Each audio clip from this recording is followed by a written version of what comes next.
From the moment I stepped into the sunlight-washed courtyard of Westbrook High for our 10-year reunion, I felt every insecurity I had spent years trying to bury clawing its way back up. The breeze carried the laughter of old classmates, the clinking of glasses, and the sting of memories I had fought hard to forget. I came holding my 6-year-old daughter's hand, hoping to give her a glimpse of her father's world before life had hardened him, but as soon as eyes turned toward me, I understood that today would not be gentle. Before you dive deeper into this emotional journey, please remember to like, comment, share, and subscribe to Kindness Every Day. If you believe in kindness, dignity, and the beauty of second chances. The sun cast a warm glow across the lawn where clusters of people hugged, reminisced, and sized each other up. I hadn't wanted to come, but my daughter, little Aveline, insisted after overhearing me talk to one of my co-workers. She said she wanted to see where her daddy became strong, her words, not mine. I didn't have the heart to tell her I hadn't been strong back then. I had been the shy boy who excelled in sketching engines and fixing things, but never in standing up for himself. Back then, I thought love would protect me. I thought my wife, Serafina, would protect me. Instead, she left me for someone with more money, more stability, more shine. I was left with Aveline, a beat-up apartment, and a job in a small auto workshop that barely covered rent. But she was worth every sacrifice, every sleepless night. She was my life's anchor. People noticed me as I walked in, some with soft surprise, others with thinly veiled judgment. My clothes weren't impressive. I wore a clean but faded button-up shirt. Aveline wore a sunflower yellow dress that fluttered around her knees. She squeezed my hand, beaming with excitement, unaware of the whispers. I did my best to ignore them. I reminded myself that I was employed now at Aquilon Motors, owned by the famously private billionaire, Kalen Marcellus. I was just a junior mechanic, but I loved the work and the place gave me hope. I wasn't here to impress anyone, I came for closure. Everything shifted when I heard her voice drifting through the open air, smooth, sharp, unmistakable. Serafina stood near the registration table in a designer jumpsuit, sunglasses perched atop her flawless strawberry blonde hair. She was laughing with a group of her old friends, and the moment she saw me, the laughter stopped. Her eyes hardened with that cold, assessing look I remembered too well. She approached with the grace of someone who believed the world bowed for her. My stomach tightened. The humiliation started small. Comments about my clothes, about my car, about how interesting it was that I brought my daughter because some people can't find babysitters. I tried to keep my head down, but her words sank claws into me. She made pointed remarks to others about how she had traded up and found someone who could actually provide stability, her voice loud enough to ensure it reached me. I endured it. Not because I was weak now, but because Aveline held my hand, and she looked at me with wide eyes, confused by the tension she could not yet understand. I didn't want her memories stained by adult ugliness. The reunion moved into the main hall, where pictures from our school years decorated the walls. Sunlight streamed through tall windows, illuminating floating dust motes like tiny drifting stars. People gathered around the buffet, sharing stories of promotions, new houses, business ventures, or world travels. When Serafina's new husband, a smug corporate consultant, joined her, she used him as yet another tool. She bragged about his wealth, his suits, his car collection, glancing in my direction as if measuring my reaction. I simply adjusted Aveline's hair clip and encouraged her to enjoy the treats at the dessert table. But then came the moment that cut deep. During the alumni speeches, a microphone was passed around for people to share life updates. When it reached Serafina, she gave a radiant smile and spoke about her blessed new life, making a theatrical point to say that she had learned some people are meant to be caretakers, not partners, and that she was grateful she had found someone compatible with her ambition and lifestyle. Laughter rippled, some awkward, some complicit. My daughter looked up at me, puzzled, sensing the weight those words carried. When the microphone reached me, I simply said I was a mechanic and a father. No glamour, no pretense. Some people nodded politely, others barely listened.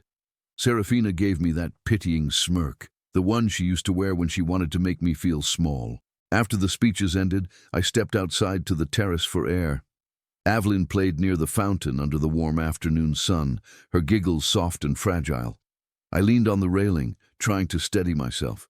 I had fought so hard to rebuild my life after the divorce, working overtime, juggling shifts, making sure my daughter felt loved and safe. But today, the weight of being judged by people who knew nothing of my journey felt suffocating. I wondered if I had made a mistake by coming. I wondered if Serafina was right about me. Then, something shifted. A ripple of whispers rolled through the crowd. People turned toward the entrance as a sleek black electric car pulled up. The air thickened with curiosity. When the door opened and Kaylin Markellis stepped out, the energy changed instantly. Tall, composed, sharp-jawed, always dressed in understated luxury, he carried the effortless presence of someone used to commanding rooms. Nobody expected him at a small-town high school reunion. Neither did I. He made his way through the crowd with quiet confidence. People parted instinctively. My heart stuttered when his eyes found me, warm and recognizing. He approached with a slight smile, the kind that said he wasn't here by accident. Conversations fell silent around us. I wasn't sure why he came here of all places. I didn't know he even knew I had a reunion today. But then I remembered how my co-workers sometimes joked that Kaylin noticed everything happening in his company. Perhaps he had overheard. Perhaps he cared more than we assumed. As he reached me, he glanced briefly at the lawn where Aveline played, then at the cluster of people watching us with curiosity and envy. His voice carried calm certainty as he commented on my hard work and how much Aquilon Motors valued my dedication. Heads turned sharply. Serafina froze mid-sip of champagne. Kaylin went on to mention a new internal program he was launching, one designed to help promising employees grow into leadership roles. He said he wanted me in it. Me. The single dad, the mechanic, the man who arrived in a car that coughed on cold mornings. The announcement didn't feel like a spotlight. It felt like a lifeline thrown with kindness and intention. It was the first time in years I felt truly seen. Shock washed through the crowd like a wave. Conversations halted. A few people stuttered compliments they had never offered before. Serafina's face lost its color as she attempted a smile that cracked at the edges. Her husband shifted uncomfortably. She stepped forward, her words fumbling as she tried to reframe her earlier comments as jokes. But Kaylin's presence made pretense impossible. He had rebalanced the scales with a single gesture. Aveline ran up to me, her small arms wrapping around my leg. Kaylin crouched down to greet her, asking about her sunflower dress. Her laughter filled the air, pure and bright, dissolving the last remnants of the shame I had carried into this event.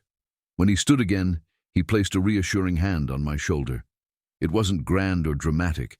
It was simple, human, sincere, but it meant the world. From that moment on, the reunion felt different. I stopped shrinking into the background. People approached me with sudden respect, though I no longer felt the need for their validation. The sunlight warmed my face as I walked across the courtyard beside my daughter, stronger than when I had arrived. Serafina watched from a distance, finally realizing she could no longer define me by the man I used to be. By the time the event wound down, I had begun to understand something profound. Some people thrive on belittling others because it dulls the echo of their own emptiness. But kindness, real kindness, has a way of silencing cruelty and illuminating the truth. I had walked into the reunion believing I was the same undervalued boy she once knew. I walked out knowing I was a man rebuilding a future not through wealth or prestige, but through perseverance, resilience, and the unconditional love of a child. As the afternoon sun dipped lower and the guests filtered out, I buckled Aveline into her seat in our old car.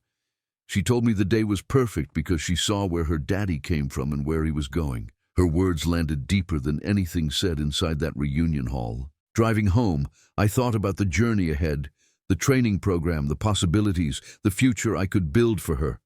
For the first time in years, I felt hopeful without hesitation.